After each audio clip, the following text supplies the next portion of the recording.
Tout commence par une bagarre entre un mec et des types relous. Et là, on voit qu'une personne mystérieuse a eu pitié de lui et lui a filé un jus avant de s'enfuir en courant. 1 an plus tard, on fait la connaissance de Nao, une lycéenne super discrète. Un jour au lycée, elle assiste à une baston entre des gars et un mec aux cheveux rouges qui s'appelle Taiga. Et au milieu de la bagarre, bam, Taiga tombe direct sur Nao. Gros malaise, elle reste chamboulée par ce moment. Un peu plus tard dans la classe, des filles commencent à se moquer d'elle. Mais une autre fille, Kayo, la défend. Soudain, Taiga entre dans la salle, et là, tout le monde se tait. Il regarde Nao et lui dit de le retrouver derrière le lycée. Dès qu'il sort, tout le monde commence à chuchoter sur lui. Parce que ouais, c'est le bad boy de l'école. À l'heure prévue, il se retrouve derrière le lycée, et là, surprise générale, le bad boy lui offre un bouquet de fleurs et lui dit qu'il veut se marier avec elle. La Nao panique. Elle aime pas les délinquants, mais elle accepte par peur. Ensuite, elle va dans le café de son oncle, Su. On apprend qu'il a élevé Nao après la mort de ses parents. Et non, elle n'est pas amoureuse de lui. Le lendemain matin, alors qu'elle sort de chez elle en pensant à un moyen d'échapper à Taiga, devinez quoi? Il l'attend déjà devant chez elle. Au lycée, tout le monde hallucine en les voyant ensemble. La fille timide et le bad boy, inattendu. Il s'installe dans la cour et Taiga bouffe le bento qu'elle lui a préparé. Il trouve ça trop bon.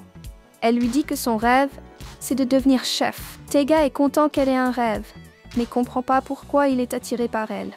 Et là, il lâche, il l'aime vraiment, qu'il l'a toujours aimée, et qu'elle est la seule qui compte. Elle commence à réfléchir à tout ça pendant qu'ils marchent ensemble. Le lendemain, rebelote, les filles se moquent encore d'elle, mais Kayo intervient à nouveau. On dirait pas qu'elles sont potes, mais Kayo déteste les jugements gratuits. Quand Nao rentre chez elle, elle voit son oncle en train de parler à une femme.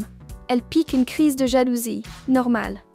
Mais en regardant des photos dans la maison, elle comprend que c'est juste une ancienne collègue. Et elle réalise que son oncle s'est vraiment donné à fond pour ouvrir ce café et passer plus de temps avec elle, après avoir quitté son ancien boulot. Le lendemain, leurs classes sont mélangées pour une sortie en camping.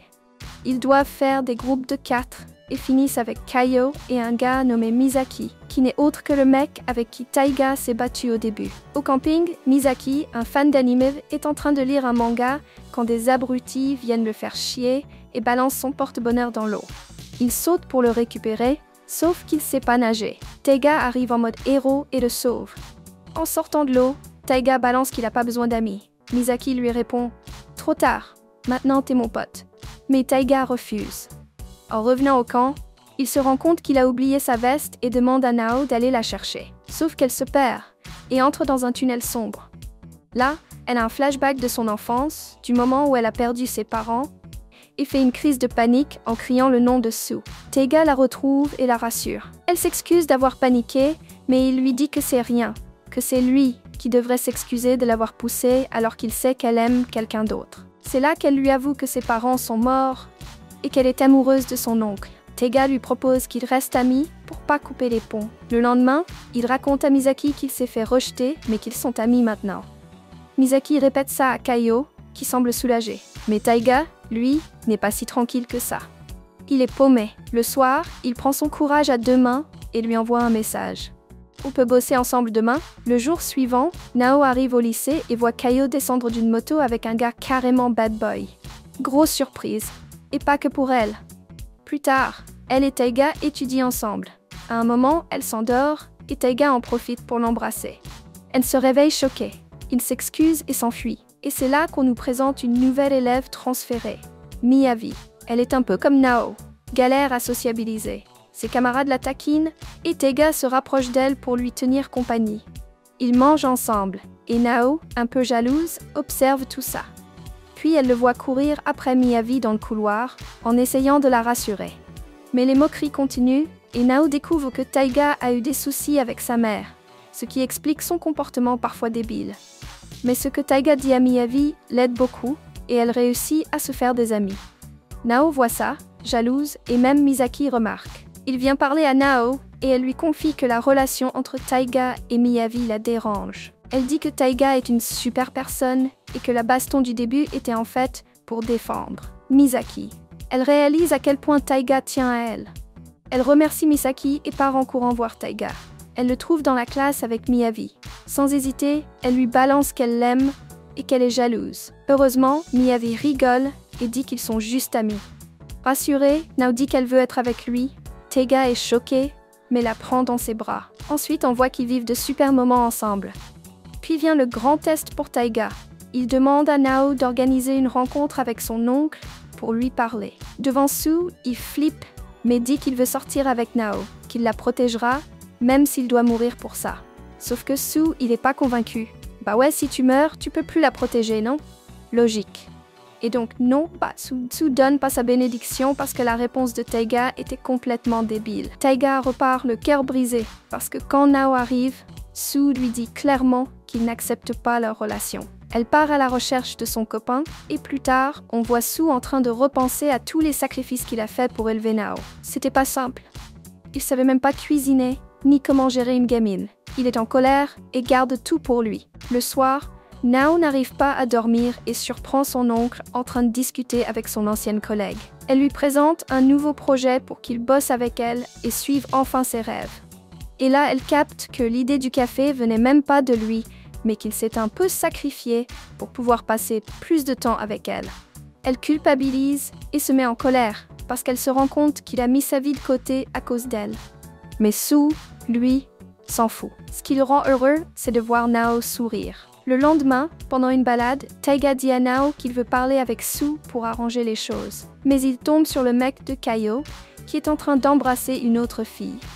Taiga reconnaît direct ce mec de la baston du début et il commence à le chauffer, parce que cette bagarre-là, c'était justement pour défendre Misaki, face aux potes de ce bad boy. Ça chauffe, mais finalement, ça part pas en bagarre. Ensuite, on retrouve Taiga avec Kaio et elle est blessée. Kaio est tellement accro à ce mec qu'elle est aveuglée par l'amour. Elle s'engueule avec tous ses potes et se casse. On comprend qu'elle sait très bien que le bad boy drague d'autres filles, mais qu'il revient toujours vers elle. En parallèle, Nao reçoit un message de Kaio qui lui demande de venir la sauver avec une adresse. Nao y va direct, sauf que c'est un piège. Taiga reçoit un message du bad boy qui lui dit qu'il est de retour à son garage. Taiga fonce, mais croise Misaki sur la route et lui raconte tout. Misaki court prévenir Sue et Taiga fonce comme un malade en pensant à tous les moments passés avec Nao, prêt à tout pour la protéger. Il arrive au garage et là, le bad boy, fou de rage, commence à le tabasser sévèrement. Taiga ne réplique même pas, il encaisse, juste pour que le mec laisse Nao tranquille. Il lui demande de la libérer. Après s'être bien défoulé sur Taiga, le bad boy est soudain attaqué par Misaki qui lui balance de la sauce piquante à la figure. Et ouais, apparemment, le mec est une vraie chochotte avec les épices, du coup, il se barre en courant. Nao réussit à s'échapper et Mise entre dans la maison pour chercher Kaio, qui avait été enfermé. Quand tout se calme enfin, Nao remercie Sue pour tout ce qu'il a fait pour elle. Elle lui dit que maintenant, il peut enfin penser à lui et réaliser ses rêves, parce qu'elle a quelqu'un pour veiller sur elle. Taiga lui promet de s'occuper d'elle, de lui souhaiter la bienvenue chaque jour, mais il lui avoue que c'est elle qui l'a sauvée. Le gars sous la pluie au début, celui qui s'était fait tabasser, c'était lui. Et la personne qui lui avait tendu un parapluie et un jus, c'était Nao. Ce geste lui avait touché le cœur. Plus tard, il rentre chez lui et s'excuse auprès de sa mère d'avoir été un idiot, parce qu'il se sentait seul. Mais maintenant, il a trouvé quelque chose pour lequel se battre. Avec le temps, on voit Nao qui va au lycée à vélo, accompagnée de Sue, comme quand elle était petite. Il lui dit de ne jamais croire qu'elle a gâché ses rêves et que son sourire suffit à le rendre heureux. Il la laisse partir et se remémore les souvenirs d'elle enfant. Maintenant, elle est avec Taiga. Tous les deux se baladent en ville, puis vont à la plage. Moment hyper romantique. Et à la fin, Taiga réunit 108 points pour acheter un bouquet de fleurs et la demander en mariage. Il lui a fallu 9 ans pour les avoir, mais au final, il fait sa demande et les deux sont heureux. Et voilà, c'est comme ça que notre résumé d'aujourd'hui se termine. Si t'as kiffé, pense à t'abonner, active la cloche, balance un like et surtout, dis-nous en commentaire ce que t'as pensé de ce drama. Et tant qu'on y est, clique sur cette autre vidéo qui s'affiche là à l'écran.